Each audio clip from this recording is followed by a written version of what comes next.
I'm hoping at least you guys will enjoy this, because it's probably messed me up for life. It's seeming a lot more absurd as time passes. 12 days since I moved my stuff into my friend's place. So I want to get this out there and have people call bullcrap and pass judgment, because I think it'll make me feel better. I've moved out all my stuff. I've already called the cops and informed my absentee landlord. I've done all the proper things, so there's nothing left to do but share my little messed up city living story. About 6 months ago, my girlfriend and I moved into an apartment in the Benton Park neighborhood of St. Louis. About 2 weeks after we moved in, her grandfather, who raised her, has a bloody stroke, and she ends up going home to Twin Oaks to take care of him. She was living with him full time until we could find out how to afford a nurse or hospice. Anyway, I'd been living in our one bedroom all alone for the last half a year. It's beautiful, newly remodeled, double paned windows, great insulation. The best a couple of Hicks turned yuppies could want. It's got a couple of weird things about it, and you'll see. There's only 4 units in the building, on the 2nd and 3rd floors. We're on the top floor. The first weird thing about the place we noticed right when we moved in: the walls and floors are paper thin. I could hear every word of my downstairs neighbours' conversations at all times. I know when they take a shower, I know when they screw, and I'm sure they know the same about us. It's weird. The more information we had on each other, the less we wanted to actually know each other. They moved out 6 weeks ago, then the other 2 units went vacant a week later. It was kind of weird, but also kind of awesome. I could finally stomp around, watch porn and play Rock Band at full volume.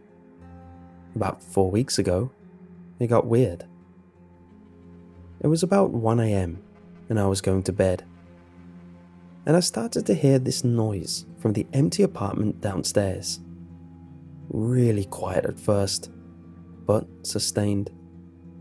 It sounded halfway between a hushed conversation with only one person talking and a small motor running.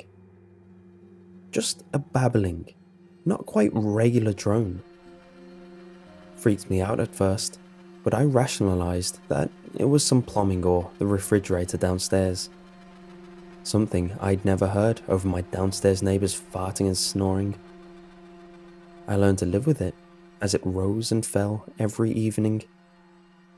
Pretty soon, a steady tapping sound started in with the mumbling. I know it sounds messed up, but when you hear it every night for a while, you just make excuses for it. Then, I kept hearing boards creaking. It's spring, my first in this building, so I assumed it was just the old boards under the new drywall settling. Then, one night, as I was brushing my teeth, there was a mighty dry thump right behind me.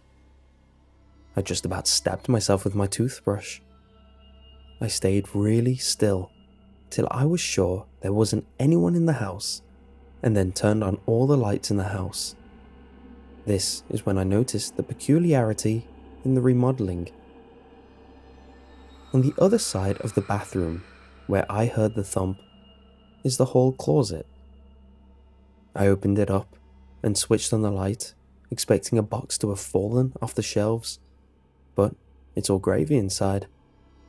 I tap on the wall between the closet and the bathroom, and it sounds oddly hollow.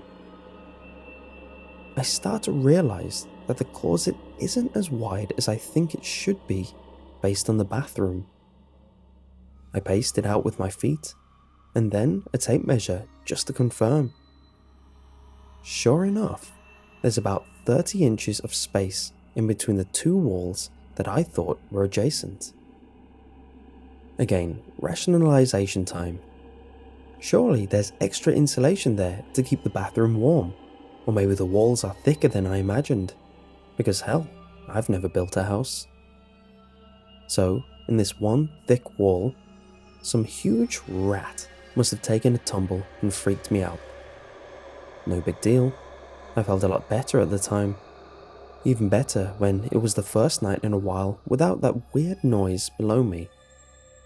So, everything is fine until last Friday night. It's about 2 in the morning and I'm home late from the bar. Not as drunk as I want, and remembering that I left all my clean laundry in the dryer before I went out. One thing sticks out as I climb the stairs. The door to the apartment below me is closed. It's been open since the neighbors vacated. I kind of got used to seeing an empty mirror image of my place every day when I walked past. Maybe the landlord was showing it to people today. Rationalize, rationalize, rationalize. I bag up a small load of laundry and climb down the back porch steps to the laundry room, which is really just part of the garage. But the staircase is on the outside of the building, and it gives each floor a little shared porch. I get down there and into the little room, and I start bagging up all my clothes into this big black duffel bag. 2 things you should know about me at this point. I turn off every light when I leave a room, no matter what. My dad used to beat the hell out of me when the energy bill was a penny over the norm. And I also lock the door every time I go through it. Hell, I even locked the back door when I went down to get my laundry. I start back up the stairs, and on the first flight I look up, straight to my bedroom window. The light is on, and there's a silhouette against the closed blinds. I pee myself a little, and every hair on my neck snapped to full attention. And then the light goes out. It happened in less than a second. 10 seconds later, I'm still frozen in place and trying to figure out if I just saw what I think I saw. Rationalization lost out, thank God, and I snuck down the stairs and out through the garage. I called a cab and stood across the street from the building, looking at my living room window. About 5 minutes before the cab showed up, the Venetian blinds parted slightly for a few seconds, like someone was looking down on me. Then, nothing. I stayed at a hotel that weekend. Then a couple of buddies of mine came back with me on a Sunday to see how much stuff had been stolen. It was all there. My laptop was still charging, my brand new plasma TV. The doors were locked. I moved it all out that afternoon. While my friends were with me, and I had the daylight on my side, I checked out the apartment below me. The downstairs closet had the same abnormal thick wall. Only someone had been hammering through this wall. A big, round, jagged hole, exposing the tiny crawl space between. And in this space, flat against the wall, was a cheap hardware store ladder leading up through the darkness to the space behind the walls in my apartment. I don't know how he got into my apartment from there. Maybe through the heating vents in my ceiling. I really don't give a damn. All I care about is never seeing that building again. I mailed my keys to the landlord, told the whole thing to a terminally disinterested cop. Done my part, moving on. Quit my crap job, which might be the one good thing about this. I'm typing this at a friend's house on his Wi-Fi. I was going to take this convenient time to get the hell out of Dodge and move in with my girlfriend and her grandpa, but he died 2 nights ago. Still think I'd like to head back into the country, but I guess this is a clean slate for us. I haven't told her yet, and I'm not sure if I will. Told her our landlord went ape and kicked me out. She's already got issues with security, and I don't want to add to them. But I don't ever want to live in an apartment or hear people moving beneath my feet, or on the other side of the wall. Never again.